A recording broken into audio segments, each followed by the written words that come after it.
আসসালামু আলাইকুম প্রিয় শিক্ষার্থী। আজকে চলেন আমরা আইসিটি পঞ্চম অধ্যায়ের তিনটি সংখ্যার যোগফল নির্ণয়ের অ্যালগরিদম ফ্লোচার্ট সি প্রোগ্রামটা কিভাবে সহজ পদ্ধতিতে করতে হয় চলেন আমরা শিখে ফেলি। সর্বপ্রথম আমরা অ্যালগরিদম করব, তারপর সি ফ্লোচার্ট করব, সর্বশেষ সি প্রোগ্রাম করব। আমরা ধাপে ধাপে করব, এই জন্য আমরা একটা বোর্ডে তিনটা পার্ট করে নিয়েছি, যাতে আমরা একটা থেকে আরেকটা কীভাবে সহজে করতে হয় সেটা আমরা বুঝতে পারি। চলেন আমরা শুরু করি। সর্বপ্রথম আমরা অ্যালগরিদম করব, আর সবগুলোই ধাপ আমরা ইংরেজিতে করব, তাহলে আমাদের সহজ হবে, লেখালেখি কম করতে হবে।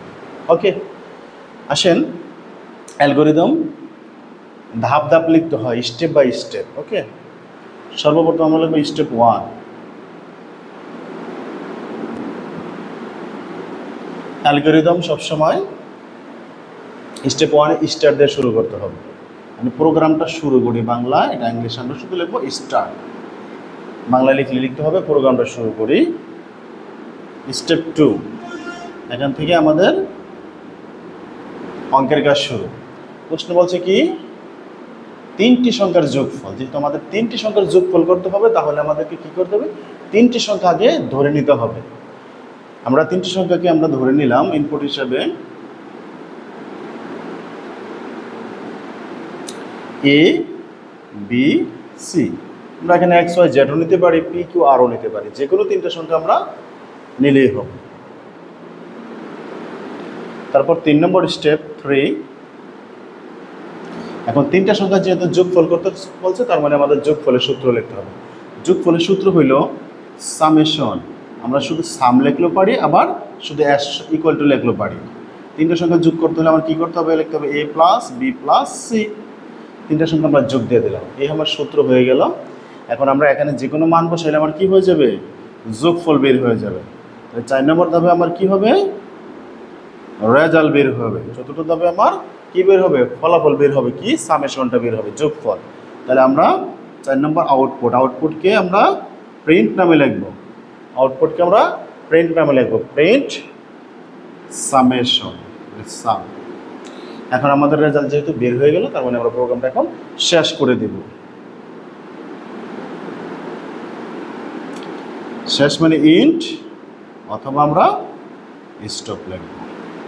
তার মানে 5টা ধাপেই আমাদের তিনটি সংখ্যার যোগফল নির্ণয়ের অ্যালগরিদমটা হয়ে গেল। এখন আসছেন আমরা এই তিনটি সংখ্যার যোগফলটাকে কীভাবে ফ্লো চার্টে লিখতে হয় সেটা দেখব। সর্বপ্রথম কী লিখব, স্টার্ট।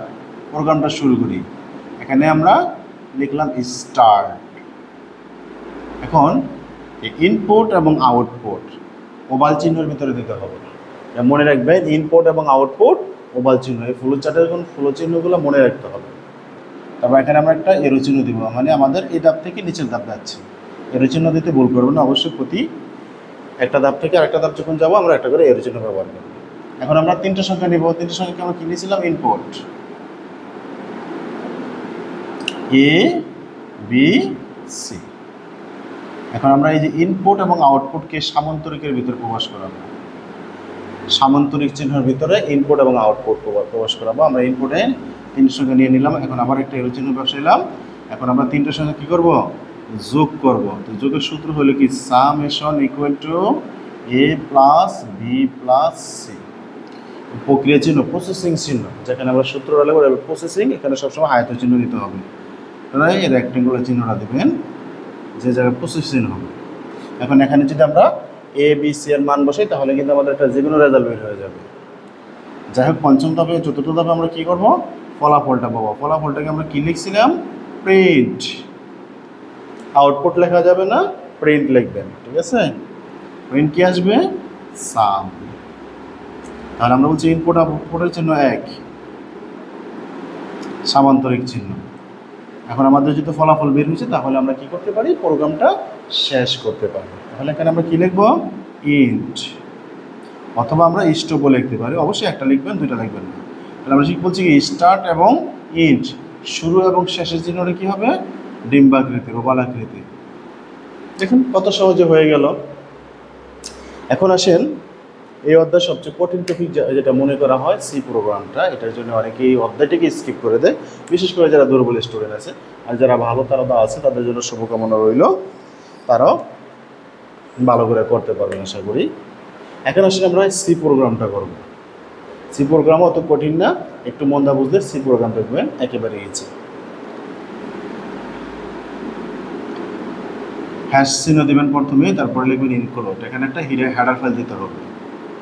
হেডার ফাইল ইনক্লুড দিয়ে হেডার ফাইল নিতে হয়। প্রথম হেডার ফাইলটা হলো stdio.h, এইচতে হয় হেডার ফাইল, আর এটা আমরা লেস দেন গ্রেটার দেনের ভিতরে লিখবো।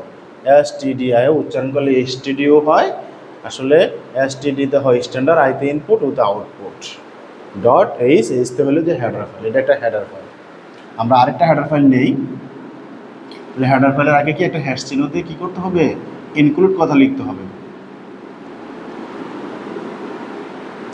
প্রতিটা হেডার ফাইলের আগে ইনক্লুড লিখতে হবে এবং হ্যাশ চিহ্ন দিতে হবে।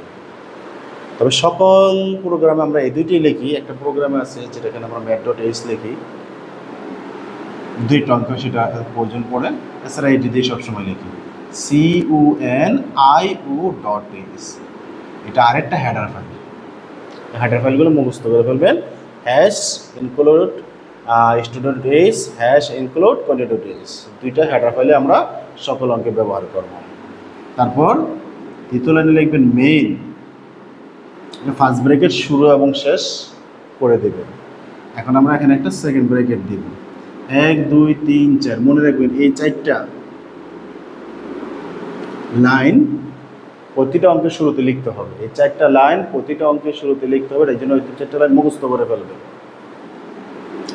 এটা অনেক সময় না দিয়েও অঙ্ক করা যায়, তবে দিলে সুন্দর, কিন্তু 1 2 3 এটা তো দিতেই হবে। এটা না দিয়েও করা যায়, দিলে ভালো, ঠিক আছে? এটা মুখস্থ করে ফেলবেন। এখন আসেন আমরা অঙ্কটা করবো। অঙ্কটা করতে হলে আমার কী করতে হবে, এই যে ইনপুট এবং আউটপুট কী আছে সেই জিনিসগুলো আমরা এখানে নিব। এখন আমরা এখানে লিখব ইন্ট, ইন্ট মানে হলো ইন্টেজার। ইন্ট মানে হলো ইন্টেজার, মানে সংখ্যাগুলো পূর্ণ সংখ্যা। এই অঙ্কগুলো আমরা ধরে নিলাম পূর্ণ সংখ্যা আছে, ভগ্নাংশ সংখ্যা নাই। ভগ্নাংশ সংখ্যা হলে এখানে আবার লিখতে হয় ফ্লোট। ফ্লোট মানে ভগ্নাংশ, ইন্টেজার মানে পূর্ণ সংখ্যা। যেহেতু পূর্ণ সংখ্যা আমরা ইন্টেজার নিলাম। এখন এই ইন্টেজারের ভিতরে কী লিখতে হবে, ইনপুট আউটপুট সহ যতগুলো চলক থাকে, অঙ্ক করার জন্য যতগুলা তথ্য আমরা নিয়ে থাকি সবগুলো তথ্য। কী কী তথ্য নিয়েছি, ABC ইনপুট, আউটপুট হিসেবে কী নিয়েছি, সামেশন নিয়েছি। এই 4টা চলককে এখানে আমাদের কী করতে হবে, লিখতে হবে কমায় বসায় বসায়। A নিয়েছি, B, C এবং আউটপুটের সাম। এই সবগুলোকে আমরা ইন্টিজার হিসেবে নিয়ে নিলাম। তারপর এখান থেকে একটা জিনিস মনে রাখবেন, যতটা লাইন হবে প্রতিটা শেষে কী করতে হবে, একটা করে সেমিকোলন দিতে হবে, নাহলে অঙ্ক ভুল হবে। প্রতিটা লাইনের শেষে একটা করে সেমিকোলন ব্যবহার করতে হবে। এখন আসেন আমরা এই মানগুলো থেকে আমরা ইনপুটগুলো নিয়ে নিই। লিখবেন যে প্রিন্ট এফ, মুখস্থ করে ফেলেন কী লিখতে হবে, যে ইনপুট মানগুলো গ্রহণ করার সময় আমরা প্রিন্ট এফ দিয়ে নিয়ে নিব। এখন এখানে লিখবেন ইনভার্ট কমা দেওয়ার পরে লিখবেন এন্টার দ্য ভ্যালু অফ 3 নাম্বারসও লিখতে পারি অথবা ABCও লিখতে পারি।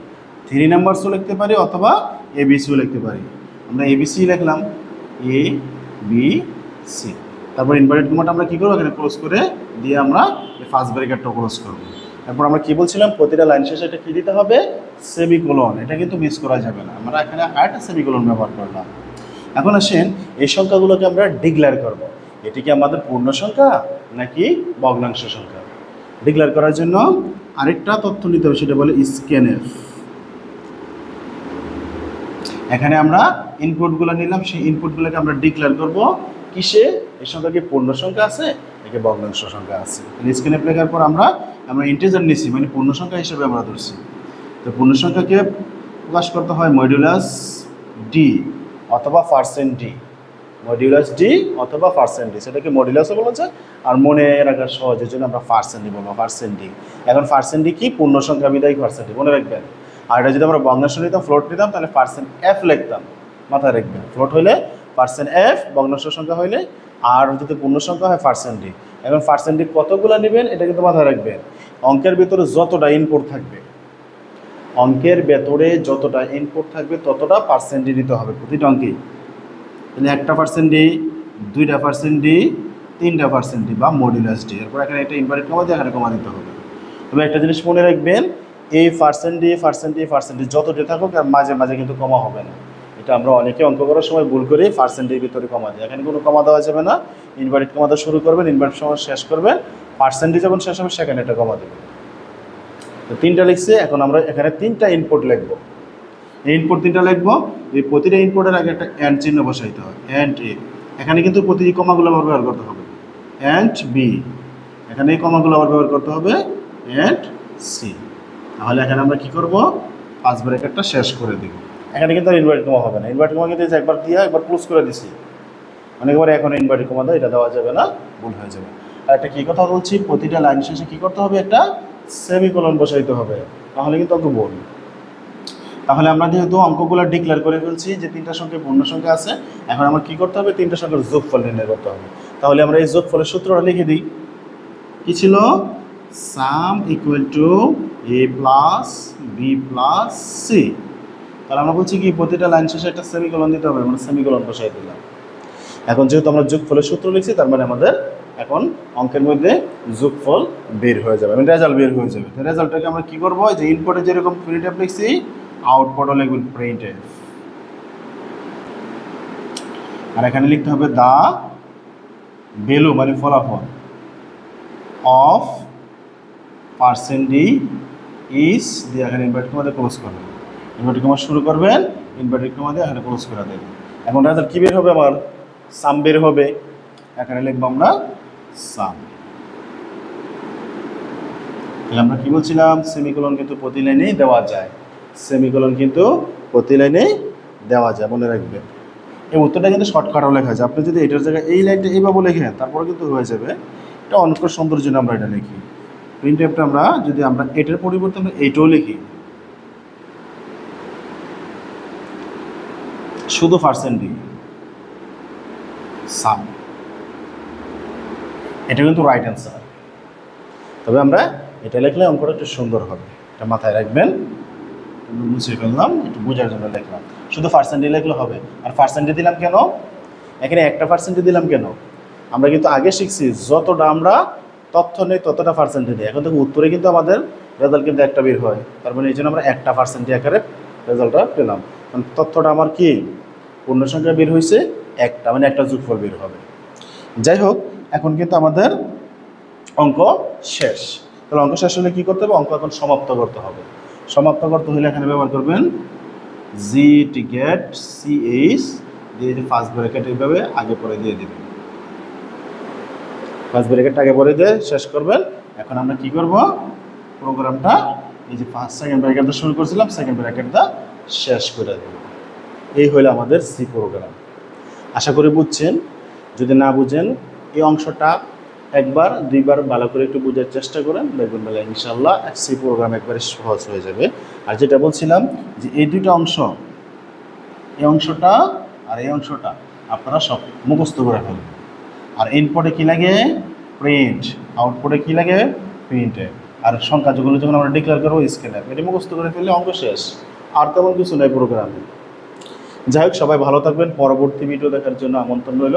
পরবর্তীতে আমি 3টি সংখ্যা ধারা নির্ণয়ের যে অ্যালগরিদম ফ্লোচার্ট আছে সেটা শিখাবো, এবং ধারা থেকে ফর লুপ, হোয়াইল লুপ এবং ডু হোয়াইল লুপ পদ্ধতিতে কীভাবে প্রোগ্রামটা করতে হয় সেটা আমরা শিখব ইনশাআল্লাহ। সবাই ভালো থাকবেন। সকলের জন্য অনেক শুভকামনা রইল। যারা এসএসসি পরীক্ষা দেবেন সামনে, তাদের জন্য অনেক শুভকামনা এবং দোয়া রইল। আসসালামু আলাইকুম ওয়া রাহমাতুল্লাহ।